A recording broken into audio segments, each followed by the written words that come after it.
বাংলাদেশের গণতন্ত্রকে, বাংলাদেশের ভোটকে, বাংলাদেশের মানুষকে, মানুষের অধিকারকে, মানুষ ভোট কেন্দ্রে গিয়ে নির্ভয়ে ভোট কেন্দ্রে গিয়ে যে মানুষগুলো ভোট দিত সে ভোটের অধিকার কেড়ে নিয়েছিল একজন মানুষ,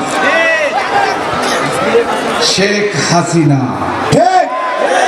আর এই শেখ হাসিনাকে আজকে এই বাংলাদেশে ফ্যাসিস্ট বানিয়েছে একজন ব্যক্তি, তার নাম হচ্ছে প্রধান বিচারপতি খায়রুল হক।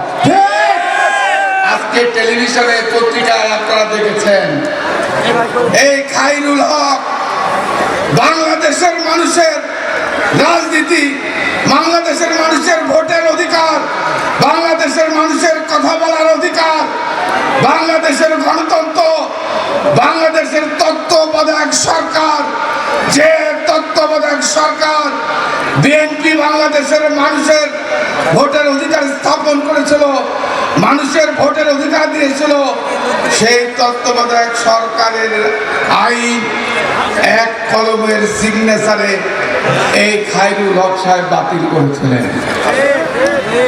এই খায়রুল হকের কারণে বাংলাদেশের এই 15.5 বছর যত মানুষ এই গণতন্ত্রের জন্য, এই ভোটের অধিকার জন্য, এই কথা বলার অধিকারের জন্য যত মানুষকে মৃত্যুবরণ করতে হয়েছে, যত মানুষকে শেখ হাসিনা হত্যা করেছে, প্রত্যেকটা হত্যা, প্রত্যেকটা ঘটনার জন্য এই খায়রুল হককে বিচারের মুখোমুখি করতে হবে।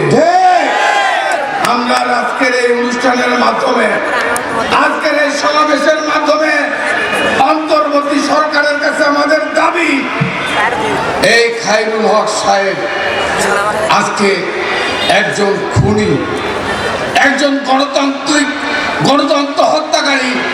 এই গণতন্ত্র হত্যাকারীর জন্য এই খুনির বিরুদ্ধে আইনগত ব্যবস্থা করে এই খায়রুল হককে অতি সত্বর গ্রেফতার করে তাকে কারাগারে প্রেরণ করে বিচারের মুখোমুখি করতে হবে। কারণ আজকে আমরা এই যে কত মানুষ এখানে, আপনারা বলেন আমার মা মনের আছে, মনির ভাই আপনি তো বাড়ি হচ্ছে আপনার ঝিনাইদহ, আপনি দেখে যান ঝিনাইদহ মানুষ অনেক নিরীহ, অনেক সহজ সরল। এই যে আমার নাটোরের, এই যে আমার এলাকার গ্রামের মানুষ, এরা পাগলের মতো আমাকে ভালোবাসে। এই মানুষগুলো আমাকে 1 বার না 2 বার না 3 বার ভোট দিয়ে নির্বাচিত করে এমপি করেছে। কিন্তু 2008 সাল, 2014 সাল, 2018 সাল, 2024 সাল, এই 4 বার আমাকে জেলখানায় কারাগারে কারাবরণ করতে হয়েছে। আমাকে ভোট করতে দেওয়া হয় নাই। আর এই সহজ সরল আমার মা বোনেরা, আমার ভাইরা আমাকে পাগলের মতো ভালোবাসে। এই মানুষগুলো আমাকে একদম ভোট কেন্দ্রে গিয়ে ধানের শীষে আমাকে ভোট দিতে পারে নাই। আজকে আল্লাহর রহমত, আজকে তত্ত্বাবধায়ক সরকার আজকে আবার নতুন করে এসছে। আজকে বাংলাদেশের রাজনীতিকে শেখ হাসিনা ধ্বংস করে দিয়েছে। সেই শেখ হাসিনা আজকে আমি আপনাদের বলতে চাই, প্রিয় ভাইরা আমার, এই 18 বছর আমি আর নতুন করে রাস্তা করতে পারি নাই। এই 18 বছর যে স্কুলে, এই যে প্রাইমারি স্কুল আমার জীবনের শুরু, ক্লাস 1-এ এই রামসার কাজীপুর স্কুলে আমি লেখাপড়া করেছি। এই রামসার কাজীপুরের এই এলাকা সহ নাটোরের কোনো উন্নয়ন এই 15.5 বছর, 18 বছর করতে পারে না। আজকে এই 18 বছর এই এলাকার মানুষ পিছিয়ে গেছে।